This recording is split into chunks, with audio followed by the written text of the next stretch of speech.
अगर आप BPSC, UPSI या किसी भी वनडे एग्ज़ाम की तैयारी कर रहे हैं तो यह वीडियो आपके लिए बहुत महत्वपूर्ण है। आज हम एनसीईआरटी से जियोग्राफी के चुने हुए टॉप एमसीक्यू प्रश्न करने वाले हैं जो परीक्षा में बार बार पूछे जाते हैं। हमारा पहला प्रश्न है, भारत के संदर्भ में नीचे दिए गए कथनों पर विचार कीजिए। पहला इसमें है, भारत देश उत्तरी गोलार्ध में स्थित है। भारत का सबसे पूर्वी देशांतर 80 डिग्री 7 मिनट है। उपरोक्त में से कौन सा कथन सत्य है? केवल पहला, केवल दूसरा, या केवल पहला और दूसरा, या ना तो पहला ना तो दूसरा। इसमें हमारा ऑप्शन ए सही है, केवल पहला सही है, केवल पहला सही है, ए ऑप्शन सही है कि भारत देश उत्तरी गोलार्ध में स्थित है।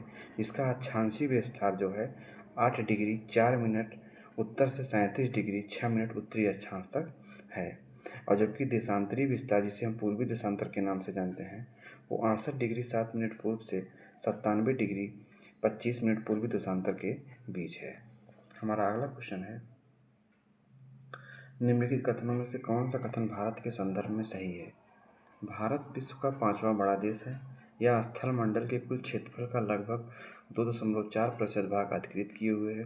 संपूर्ण भारत उष्णकटिबंध में स्थित है। 82 डिग्री 30 मिनट पूर्वी देशांतर का उपयोग भारतीय मानक समय को निर्धारित करने के लिए किया जाता है। इसमें हमारा डी ऑप्शन सही है, इसमें हमारा डी ऑप्शन सही है, दूसरा और चौथा सही है। यानी यह स्थल मंडल के कुल क्षेत्रफल का लगभग 2.4% भाग अधिकृत किए हुए है और 82 डिग्री 30 मिनट पूर्वी देशांतर का उपयोग भारतीय मानक समय को निर्धारित करने के लिए किया जाता है। हमारा अगला क्वेश्चन है, निम्नलिखित कथनों पर विचार कीजिए। भारत का क्षेत्रफल लगभग 32.8 लाख वर्ग किलोमीटर है। उत्तर से दक्षिण तक भारत की वास्तविक दूरी लगभग 2900 किलोमीटर है। भारत के पश्चिम में अरब सागर तथा पूर्व में बंगाल की खाड़ी है। इसमें हमारा सी ऑप्शन सही है, यानी पहला और तीसरा क्वेश्चन इसमें सही है। भारत का क्षेत्रफल लगभग 32.8 लाख वर्ग किलोमीटर है। और तीसरा, भारत के पश्चिम में अरब सागर तथा पूर्व में बंगाल की खाड़ी स्थित है। जबकि उत्तर से दक्षिण की जो वास्तविक दूरी है वह 3214 किलोमीटर है, जबकि पूर्व से पश्चिम की दूरी जो है वो 2933 किलोमीटर है। उत्तर से दक्षिण की जो दूरी है वो 3214 किलोमीटर है, और जो पूर्व से पश्चिम की दूरी है वो 2933 किलोमीटर है। हमारा अगला क्वेश्चन है, भारत के संदर्भ में नीचे दिए कथनों पर विचार कीजिए। भारत का क्षेत्रफल विश्व के कुल भौगोलिक क्षेत्रफल का 3% है। भारत की उत्तर पूर्वी सीमा पर भ्रंशोत्तर पर्वत अवस्थित है। तो इसमें हमारे दोनों ऑप्शन गलत हैं। 3% नहीं है, बल्कि ये 2.4% है। कितना है? 2 भारत का क्षेत्रफल विश्व के कुल भौगोलिक क्षेत्रफल का 2.4% है, और भारत की उत्तर पूर्वी सीमा पर भ्रंशोत्तर पर्वत अवस्थित नहीं है, ये भी गलत है। इसमें जो है उत्तर नवीन वलित पर्वत हिमालय है। उत्तर पूर्वी सीमा पर नवीन वलित पर्वत हिमालय अवस्थित है। भारत विश्व का 7वां सबसे बड़ा देश है। भारत विश्व का 7वां सबसे बड़ा देश है। डी ऑप्शन सही है। हमारा अगला क्वेश्चन है, भारत का देशांतरी विस्तार 68 डिग्री 7 मिनट पूर्वी देशांतर से 87 डिग्री 25 मिनट पूर्वी देशांतर के बीच स्थित है। कर्क रेखा भारत के लगभग 10 राज्यों से गुजरती है। भारत की प्रादेशिक जल सीमा 15 समुद्री मील तक है। इसमें कौन सा ऑप्शन सही है? इसमें हमारा डी ऑप्शन, इसमें तीनों ही सही है। भारत का देशांतरी विस्तार 68 डिग्री 7 मिनट पूर्वी देशांतर से 87 डिग्री 25 मिनट पूर्वी देशांतर के बीच स्थित है। कर्क रेखा भारत के लगभग 10 राज्यों से गुजरती है, ये भी सही है। भारत की प्रादेशिक जल सीमा 15 समुद्री मील तक है। कर्क रेखा भारत के 8 राज्यों से जो है गुजरती है, गुजरात, राजस्थान, मध्य प्रदेश, छत्तीसगढ़, झारखंड, पश्चिम बंगाल, त्रिपुरा तथा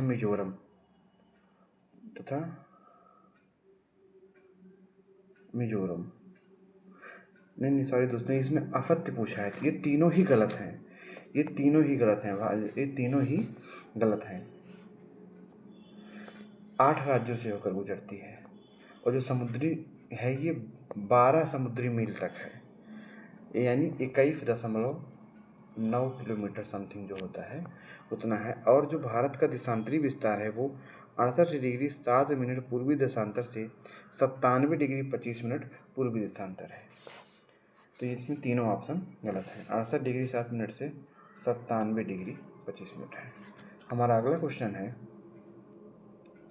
भारत के संदर्भ में निम्नलिखित कथनों पर विचार कीजिए। भारत विश्व का छठा सबसे बड़ा देश है। संसार का लगभग 2.4% क्षेत्र भारत के अंतर्गत आता है। कर्क रेखा देश के बीच से गुजरती है, जो अक्षांशीय विस्तार को 2 बराबर भागों में बांटती है। भारत पूरी तरह से उष्णकटिबंधीय क्षेत्र में स्थित है। ऊपर इसमें से कितने कथन सत्य हैं?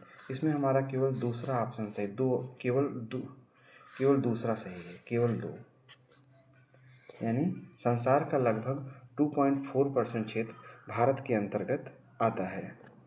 भारत विश्व का छठा नहीं 7वां सबसे बड़ा देश है।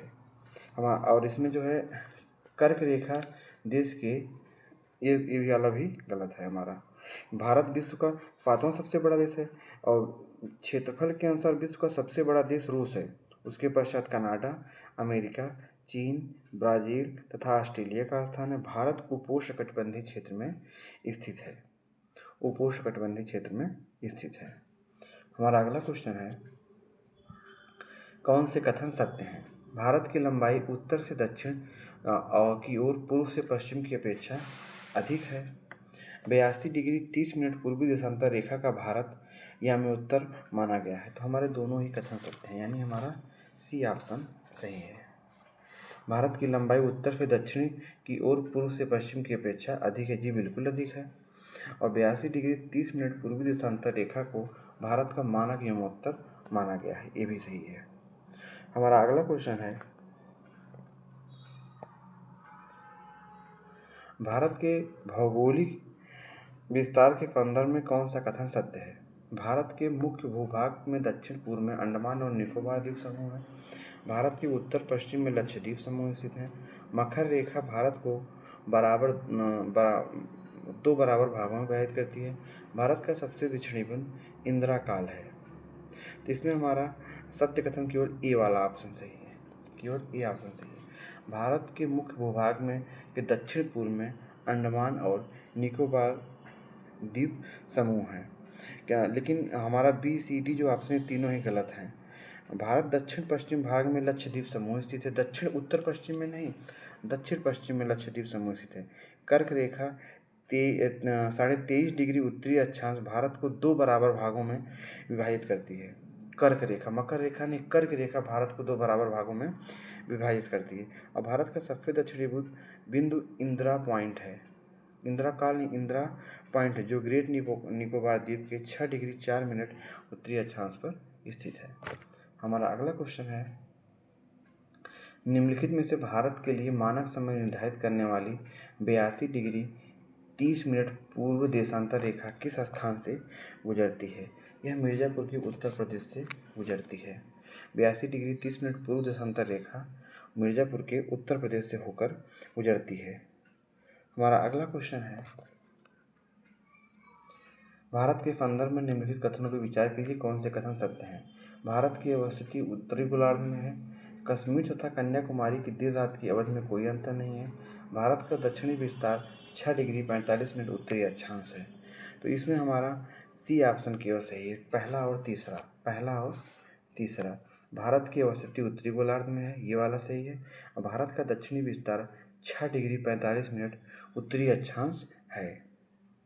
तो जबकि जो है, क्योंकि दूसरा कथन हमारा असत्य है, क्योंकि अक्षांश का प्रभाव दक्षिण से उत्तर की ओर दिन और रात की अवधि पर पड़ता है। इस कारण कश्मीर तथा कन्याकुमारी में दिन रात की अवधि का अंतर होता है।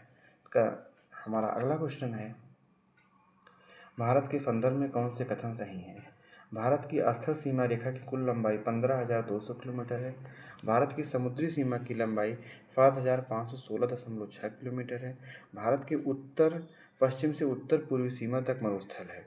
इसमें हमारा पहला और दूसरा ऑप्शन सही है। भारत की स्थल सीमा रेखा की कुल लंबाई 15,200 किलोमीटर है और भारत की समुद्री सीमा की लंबाई 7,516.6 किलोमीटर है। जबकि जो तीसरा ऑप्शन है, क्योंकि भारत के उत्तरी भाग में नवीनतम वलित पर्वत हिमालय पर्वत श्रेणी स्थित है, यह भारत के उत्तर पश्चिम भाग से उत्तर पूर्वी भाग तक विस्तृत है।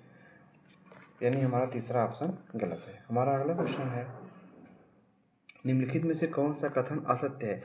इस पर विशेष ध्यान देना चाहिए। असत्य, असत्य आफत में इसमें बहुत गड़बड़ी होती है। भाई पीछे वाले क्वेश्चन में मेरे से ही गड़बड़ी है, क्योंकि इस पर जब नहीं ध्यान देते हैं, पूछा गया असत्य और हम खोजने लगते हैं सत्य। अगला क्वेश्चन इसमें कह रहा है कि द्वीप समूहों सहित भारत की तट रेखा की लंबाई 7,616.5 किलोमीटर है। भारत का उत्तरी मध्य भाग चौड़ा है, जबकि दक्षिणी भाग हिंद महासागर की ओर संकीर्ण होता गया है। हिंद महासागर प्रायद्वीपीय भारत के कारण दो भागों अरब सागर और बंगाल की खाड़ी में विभाजित हो गया है। इसमें केवल हमारा पहला ऑप्शन जो है, पहला ऑप्शन गलत है। बाकी भारत का उत्तरी मध्य भाग चौड़ा है, जबकि दक्षिणी भाग हिंद महासागर की ओर संकीर्ण होता है, ये हमारा सही है। हिंद महासागर प्रायद्वीपीय भारत के कारण दो भागों अरब सागर और बंगाल की खाड़ी में विभाजित हो गया, ये भी सही है। यानी हमारा इसमें ए ऑप्शन सही है, केवल ए ही गलत है, बाकी दोनों सही हैं। तो भारत की तटरेखा की जो लंबाई है वो 7,616 नहीं है, 7,516.6 किलोमीटर है। हमारा अगला क्वेश्चन है, निम्नलिखित कथनों में से कौन सा सही है? भारतीय भूखंड एशिया महाद्वीप के मध्य में स्थित है। हिंद महासागर में पाकिस्तान की केंद्रीय स्थिति है। इसमें पहला सही है या दूसरा सही है, या पहला और दूसरा, या इनमें से कोई नहीं। इसमें हमारा फर्स्ट ऑप्शन सही है, केवल फर्स्ट। भारतीय भूखंड एशिया महाद्वीप के मध्य में स्थित है। भारतीय भूखंड जो है वो एशिया महाद्वीप के मध्य में स्थित है। लेकिन जो दूसरा ऑप्शन है वो हमारा गलत है, क्योंकि हिंद महासागर में पाकिस्तान की नहीं बल्कि भारत की केंद्रीय स्थिति है। हिंद महासागर जो पश्चिमी भाग में यूरोपीय देशों और पूर्वी एशियाई देशों को मिलाता है, भारत को केंद्रीय स्थिति प्रदान करता है। हमारा अगला क्वेश्चन है, भारत के राज्यों का निम्नलिखित में से कौन सा युग्म सबसे पूर्वी तथा सबसे पश्चिमी राज्य को इंगित करता है? असम और राजस्थान, अरुणाचल प्रदेश और राजस्थान, असम और गुजरात, अरुणाचल प्रदेश और गुजरात। तो हमारा जो है डी ऑप्शन सही है। अरुणाचल प्रदेश सबसे पूर्वी राज्य है और गुजरात जो है सबसे पश्चिमी राज्य है। अरुणाचल प्रदेश और गुजरात के बीच जो है 2009 से पूर्व से पश्चिम की जो लंबाई होती है 2,933 किलोमीटर की दूरी है। इन दोनों राज्यों के बीच में स्थानीय समय में 2 घंटे का अंतर है। कितने? 2 आवर का अंतर है अरुणाचल प्रदेश और गुजरात के स्थानीय समय में। हमारा अगला क्वेश्चन है, भारतीय राज्यों के क्षेत्रफल के अनुसार सही अवरोही क्रम कौन सा है? राजस्थान, मध्य प्रदेश, गुजरात, महाराष्ट्र, राजस्थान, मध्य प्रदेश, महाराष्ट्र, गुजरात, राजस्थान, महाराष्ट्र, गुजरात, मध्य प्रदेश, या राजस्थान, महाराष्ट्र, मध्य प्रदेश, गुजरात। इसमें हमारा बी ऑप्शन सही है। क्षेत्रफल की दृष्टि से जो है सबसे बड़ा जो राज्य है वो राजस्थान है, उसके बाद मध्य प्रदेश है, उसके बाद महाराष्ट्र है, उसके बाद गुजरात है। हमारा अगला क्वेश्चन है, कर्क रेखा भारत के किन राज्यों से होकर गुजरती है? गुजरात, छत्तीसगढ़, उत्तर प्रदेश या झारखंड। जो कर्क रेखा है वो 23.5 डिग्री उत्तरी अक्षांश रेखा, इसको 23.5 डिग्री उत्तरी अक्षांश रेखा भी कहते हैं कर्क रेखा को, और भारत के यह 8 राज्यों से होकर गुजरती है। मिजोरम, त्रिपुरा, पश्चिम बंगाल, झारखंड, छत्तीसगढ़, मध्य प्रदेश, राजस्थान एवं गुजरात। जो कर्क रेखा ये उड़ीसा एवं उत्तर प्रदेश से होकर नहीं गुजरती है। हमारा इसमें ए ऑप्शन सही है। गुजरात, छत्तीसगढ़ और कर्क रेखा गुजरात, छत्तीसगढ़ और झारखंड। कर्क रेखा ग्लोब पर भूमध्य रेखा के समांतर उत्तरी गोलार्ध में 23.5 डिग्री पर पश्चिम से पूर्व की ओर खींची गई एक अक्षांश रेखा है। वर्ष के लगभग 6 महीने सूर्य की सीधी किरणें कर्क रेखा पर पड़ती हैं। हमारा अगला क्वेश्चन है, निम्नलिखित कथनों पर विचार कीजिए और इसमें से कौन से कथन असत्य हैं? भारत एवं श्रीलंका पाक जलसंधि द्वारा अलग होते हैं। भारत एवं बांग्लादेश के मध्य मन्नार की खाड़ी स्थित है। मालदीव लक्षद्वीप समूह के उत्तर में स्थित है। तो इसमें क्या कह रहा है, कौन से कथन असत्य हैं? इसमें दूसरा सी ऑप्शन सही है। सी ऑप्शन यानी दूसरा और तीसरा दोनों गलत है। भारत एवं श्रीलंका जो है पाक जल संधि द्वारा अलग होते हैं, क्योंकि मन्नार की खाड़ी जो मन्नार की खाड़ी है वह भारत व श्रीलंका के मध्य स्थित है। मन्नार की खाड़ी भारत और श्रीलंका के मध्य स्थित है और बांग्लादेश भारत की मुख्य भूमि से जुड़ा है। यह पूर्वी भाग में स्थित है। मालदीव लक्षद्वीप समूह के उत्तर में नहीं बल्कि दक्षिण पश्चिम में स्थित है। मालदीव जो लक्षद्वीप समूह के जो है वो उत्तर में नहीं है, दक्षिण पश्चिम में स्थित है मालदीव लक्षद्वीप के। हमारा अगला क्वेश्चन है, भारतीय उपमहाद्वीप में नेपाल, भूटान, पाकिस्तान, बांग्लादेश तथा भारत आते हैं। इस उपमहाद्वीप में अफगानिस्तान सम्मिलित नहीं है। भारतीय उपमहाद्वीप के दक्षिण में हिंद महासागर स्थित है। इनमें से कौन सा कथन सही है? तो इसमें हमारा डी ऑप्शन सही है। चारों ही सही, तीनों ही सही हैं। भारतीय उपमहाद्वीप में नेपाल, भूटान, पाकिस्तान, बांग्लादेश तथा भारत आते हैं। इस उपमहाद्वीप में अफगानिस्तान सम्मिलित नहीं है। भारतीय उपमहाद्वीप के दक्षिण में हिंद महासागर स्थित है। हमारा अगला क्वेश्चन है, उत्तराखंड, उत्तर प्रदेश, बिहार, पश्चिम बंगाल तथा सिक्किम की सीमा किस देश को स्पर्श करती है? ये नेपाल को स्पर्श करती है। उत्तराखंड, उत्तर प्रदेश, बिहार, पश्चिम बंगाल तथा सिक्किम की जो सीमा है वो नेपाल की सीमा को स्पर्श करती है। नेपाल भारत का सांस्कृतिक पड़ोसी देश है। उत्तराखंड नेपाल के पश्चिम में उत्तराखंड जो है वो नेपाल के पश्चिम में तथा सिक्किम नेपाल के पूर्व में अवस्थित है, जबकि अन्य राज्य नेपाल के दक्षिण में स्थित हैं। उत्तराखंड और सिक्किम को छोड़ उत्तराखंड और सिक्किम जो है उत्तराखंड पश्चिम में है और सिक्किम जो है नेपाल के पूर्व में है। बाकी जो राज्य हैं वो नेपाल के दक्षिण में स्थित है। हमारा अगला क्वेश्चन है, भारत की सीमा किन देशों के साथ स्पर्श नहीं करती है? चीन, मालदीव, तजाकिस्तान, अफगानिस्तान, म्यांमार स्पर्श नहीं करती है। इसमें हमारा दूसरा और तीसरा ऑप्शन सही है। मालदीव और कजाकिस्तान के साथ सीमा स्पर्श नहीं करती है भारत की सीमा, जबकि चीन, अफगानिस्तान, म्यांमार के साथ जो है ये स्पर्श करती है। मालदीव एक द्वीपीय देश है जो हिंद महासागर में भारत की मुख्य भूमि से दक्षिण पश्चिम भाग में स्थित है। और तजाकिस्तान मध्य एशियाई देश है जिसकी सीमा भारतीय भूभाग से नहीं मिलती है। भारत की सीमा जो है 7 देशों से मिलती है: चीन, म्यांमार, बांग्लादेश, पाकिस्तान, नेपाल, भूटान, अफगानिस्तान। हमारा अगला क्वेश्चन है, नीचे दिए गए भारतीय राज्यों में से किसकी सीमा बांग्लादेश के तहत स्पर्श करती है? पश्चिम बंगाल, मिजोरम, त्रिपुरा, नागालैंड, सिक्किम। तो इसमें हमारा ए ऑप्शन सही है। पश्चिम बंगाल, मिजोरम और त्रिपुरा। पश्चिम बंगाल, मिजोरम और त्रिपुरा जो हैं ये बांग्लादेश के साथ सीमा साझा करते हैं। और मेघालय और असम ऐसे राज्य हैं जिनकी सीमा बांग्लादेश के साथ स्पर्श करती है। इनमें से त्रिपुरा राज्य बांग्लादेश से तीनों ओर से घिरा हुआ है। और भारत बांग्लादेश के मध्य अंतर्राष्ट्रीय सीमा की जो कुल लंबाई है वो 4096 किलोमीटर है। कितना है?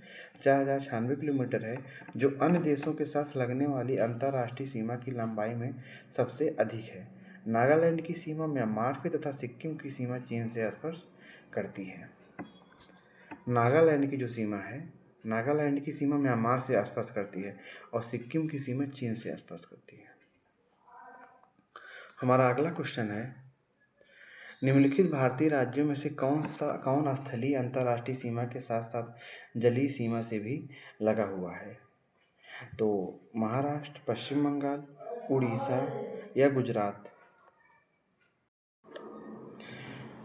पश्चिम बंगाल एवं गुजरात जो हैं दो ऐसे राज्य हैं जो स्थलीय अंतर्राष्ट्रीय सीमा के साथ साथ जलीय सीमा से भी लगे हुए हैं। पश्चिम बंगाल की स्थलीय अंतर्राष्ट्रीय सीमा बांग्लादेश से तथा जलीय सीमा बंगाल की खाड़ी से मिलती है। गुजरात की स्थलीय अंतर्राष्ट्रीय सीमा पाकिस्तान से मिलती है, जबकि जलीय सीमा अरब सागर की कच्छ खाड़ी या खंबात की खाड़ी में से मिलती है।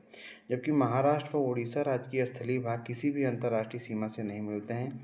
इन दोनों राज्यों को जलीय सीमा क्रमशः अरब सागर और बंगाल की खाड़ी को स्पर्श करती हैं। इसमें हमारा सी ऑप्शन सही है। कौन कौन सा? C option. पश्चिम बंगाल और गुजरात जो है ये स्थलीय अंतर्राष्ट्रीय सीमा के साथ साथ जलीय सीमा से भी लगे हुए हैं। हमारा अगला क्वेश्चन है, निम्नलिखित द्वीपों के युग्मों में कौन सा 10 डिग्री चैनल के द्वारा आपस में पृथक किया जाता है? अंडमान एवं निकोबार, निकोबार एवं सुमात्रा, मालदीव एवं लक्षद्वीप, सुमात्रा एवं जावा। तो हमारा ए ऑप्शन सही है। अंडमान और निकोबार जो है वो 10 डिग्री चैनल के द्वारा अलग होते हैं। अगला क्वेश्चन हमारा है, अंडमान और निकोबार द्वीप समूह का सर्वोच्च शिखर सैडल पीक यानी पल्याण शिखर स्थित है? बृहद निकोबार में, मध्य अंडमान में, लघु अंडमान में या उत्तरी अंडमान में? तो यह उत्तरी अंडमान में स्थित है। कहाँ स्थित है? उत्तरी अंडमान में स्थित है। अंडमान और निकोबार द्वीप समूह का सर्वोच्च शिखर सैडल पीक जो है वो पल्याण शिखर, जिसे पल्याण शिखर के भी नाम से जाना जाता है, उत्तरी अंडमान में स्थित है। सैडल पीक की जो ऊंचाई है वो 738 मीटर है। कितना है? 738 मीटर है। अंडमान और निकोबार द्वीप समूह भारत का एक केंद्र शासित प्रदेश है। यह बंगाल की खाड़ी के दक्षिण में हिंद महासागर में स्थित है। हमारा अगला क्वेश्चन है, पुडुचेरी केंद्र शासित प्रदेश 3 राज्यों में फैला हुआ है। इसके विभिन्न जिलों और उनकी अवस्थितियों के संबंध में नीचे दिए गए हैं। नीचे दिए गए युग्मों में से सही युग्म और युग्मों का चयन कीजिए। यनम आंध्र प्रदेश, कराईकल तमिलनाडु, माहे केरल। इसमें हमारा सी ऑप्शन सही है। तीनों ही सही हैं। यनम जो है वो आंध्र प्रदेश में है, कराईकल तमिलनाडु में है और माहे जो है केरल में है। हमारा अगला क्वेश्चन है, पर्वत शिखर और उनकी अवस्थिति से पूछा गया है कि माउंट डिओविली की अवस्थिति मध्य अंडमान में है, माउंट कोयोब की अवस्थिति दक्षिण अंडमान में है, माउंट थ्विलर की जो अवस्थिति है वो ग्रेट निकोबार में है। तो इसमें से कौन से कथन गलत हैं? तो इनमें से एक भी गलत नहीं है। सभी माउंट डिओवोली जो पर्वत शिखर है वो मध्य अंडमान में है, माउंट कोयोब जो है वो दक्षिण अंडमान में है, माउंट थ्विलर जो है वो ग्रेट निकोबार में है। धन्यवाद दोस्तों, आज की वीडियो में इतना ही। बाकी अगली श्रृंखला जो है अगले वीडियो में आपको मिलेगी। अगर हमारा वीडियो अच्छा लगे तो इसे लाइक करें और हमारे चैनल को सब्सक्राइब करें।